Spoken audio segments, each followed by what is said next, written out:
And here we are, day 17 with the TicWatch Pro 2020. Let's talk about it, what I liked, what I didn't like, or what I've learned to like and what I've learned to dislike. Here we go. With this gadget, this is the TicWatch Pro 2020, and I've been doing a battery test. Let's take a look. So if we open up the Wear OS app, it goes to watch battery, and I was doing a test, and back on the 3rd it was fully charged, and then on the 5th it got really low, down to about 10%, and then it went into essential mode, and then you can see it was off for 3 days straight.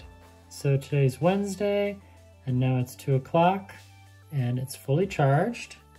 So we can open up the smartwatch, swipe down, we can take that off, see it's 100%, and then as soon as we disconnect it, it's gonna change those stats.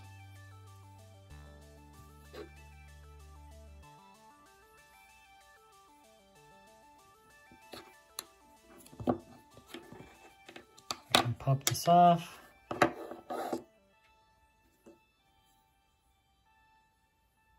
I had to wait for the app to update there, so now it's on a new charge cycle. It's been going for a whole 1 minute and 22 seconds. Now off my testing, when you're using smartwatch mode, so you're tracking your sleep, you're opening up the app, you're getting notifications, you're answering phone calls, seeing all of your notifications and clearing them. I don't have that many apps running or that many apps installed. I am tracking my heart rate. I get the calendar notifications. I'll use the timer and I'll be tracking my workouts. The hand wash timer, pretty cool. I really like this feature. What I've used most though over the past 17 days is basically I've used it as a fitness tracker, and then I've also been using it to track my sleep. Tic Health is pretty cool how it measures sleep, and I like how it quickly goes in that easy to read display. In a way, this display is actually easier to read than the Garmin Always On, just something about the contrast they use. So there's the Movi app that you have to open. Not all the data goes from the watch to Google Health or Google Fit. It's really kind of convoluted, to say the least. So you have to run 3 different apps, and I really don't like that. So the first app you have to install is right here, the Wear OS app, and that's going to help you navigate your watch faces, and it also lets you navigate notifications, Google Assistant, agenda settings, how you want it connected with your calendar. So you can use that calendar widget that I showed you right here. Oops, just passed it. So it's reminding me to take a walk. And if you go to advanced settings, that's where you're gonna see your watch storage. So I don't have that much installed, and I only have 1.39 gigabytes available. I would recommend for the next TicWatch Movi that you put in a solid 4 gig. And then as far as watch battery, if I'm using all those smart features that I just talked about and not heavily using notifications, I'm getting not quite 2 days. And that's with tracking my sleep at night. But before I track my sleep at night, I'm actually putting the phone into airplane mode and then going to do not disturb. And then right before I lay down for bed, I open up the app drawer, go all the way down, and then I open up Tic Sleep to make sure it's running.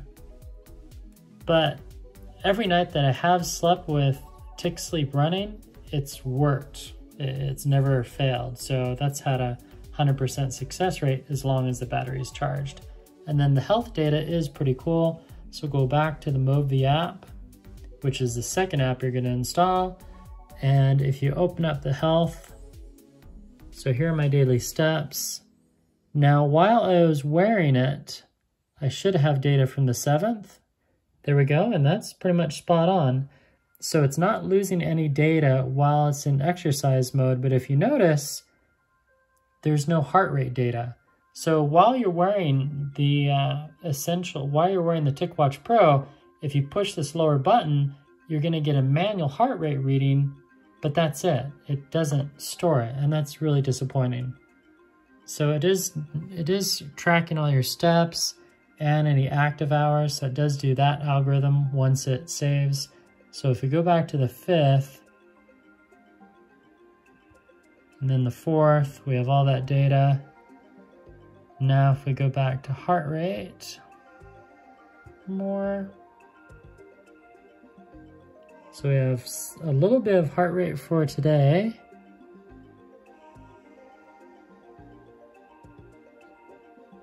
Well, I stand corrected. It looks like it was measuring some heart rate.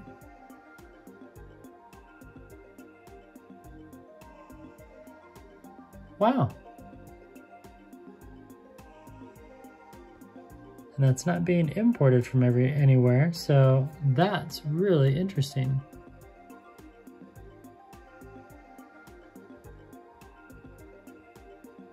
I wish we could do a long press and get more information, but you can't.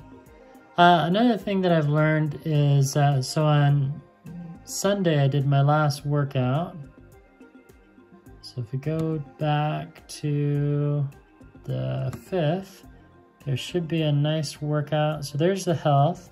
The sleep tracking is really good. I really like sleep tracking. The data that you get, okay, this is not a great night's sleep, but yeah, the sleep tracking information, REM, awake, light sleep, bedtime, time to sleep. This is my favorite part. It's a nice graph on your heart rate information while you're sleeping, and then it also tells you your morning pulse, frequency, any fluctuations, things of that nature. So that part's pretty cool. And then if we go back to exercises, sport, more. All right, so here's a 42-minute outdoor walk. It's okay. I would say the data is pretty simplistic. It doesn't have really drilled down lap data, not nearly as much as you get from like the Garmin VivoActive 4 or even the Samsung Galaxy Watch Active 2. Those give more detailed, but I mean, it's enough, and you can share the workouts.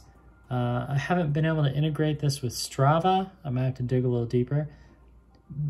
But overall, the data is simplistic, and that's pretty much, as far as a smartwatch goes, I would say it's a simplistic smartwatch. The price range is $250.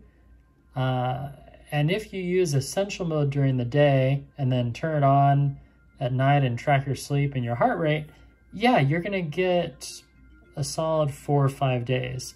If you're using smartwatch mode all the time, no, you're gonna get about 2 days. I haven't been able to get more than 2. Some people say 3, and I have not been able to get that. Am I gonna keep it? Whoa, that's really bright. I don't know yet.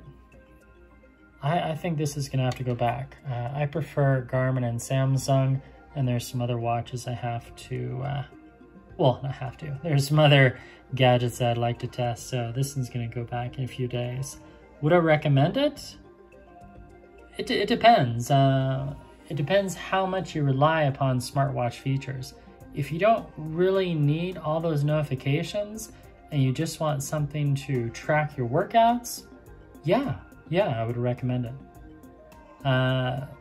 But if you're looking for really high accuracy, I would go with the Garmin VivoActive 4 or maybe perhaps the Garmin Venue. That gets about 4 days of battery life with smart notifications. The style of the watch is great, the durability is great, it charges really fast, a little faster than 1% per minute.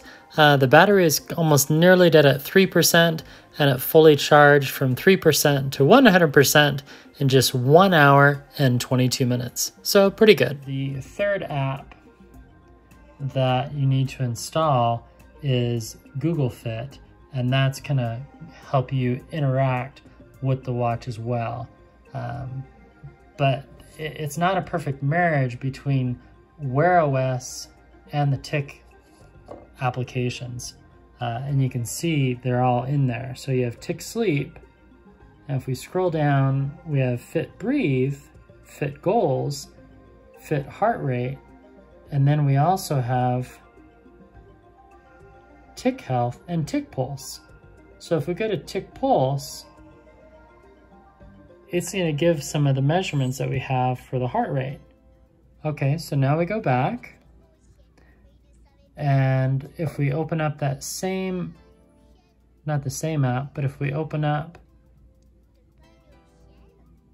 the Fit heart rate, you'll notice it's not, the two aren't talking to each other. So why are they even installed? So if you really, there's not a way to tell the watch to track all your information. So Tic Health doesn't push the data over to Google Fit.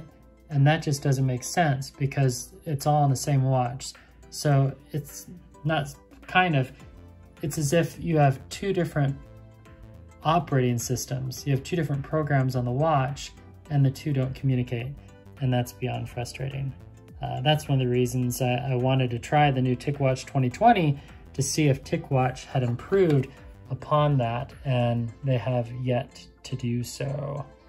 But build quality, yeah, it's good. The style's good. You can also get this in all black. The buttons stick out a bit too much for me. I mean, they haven't caught anything. I do like the bezel and how it protects the screen. I've had this for over 2 weeks, no scratches. It was great in the water, although there is no swim workout. That's disappointing for a watch selling in the year 2020. I think swimming, hiking, running, cycling, and just for me, swimming's one of the basic workouts, and it's a sport that's been around, I don't know, forever. So TicWatch and Movi and Google need to work on tracking that. Well, that's all I have for today on the TicWatch Pro 2020. I hope you've enjoyed the review. Thanks for coming by my channel. And we'll be doing more unboxings really soon, probably tomorrow. But today was a battery review and my 17-day review of this TicWatch Pro 2020. If you have any pithy comments, yeah, type those down below. And thank you for watching. We'll see you again real soon. Probably, yeah, tomorrow. I have a bunch of videos that I've shot and I have not shared them yet. So, yeah. That's all for now. Goodbye.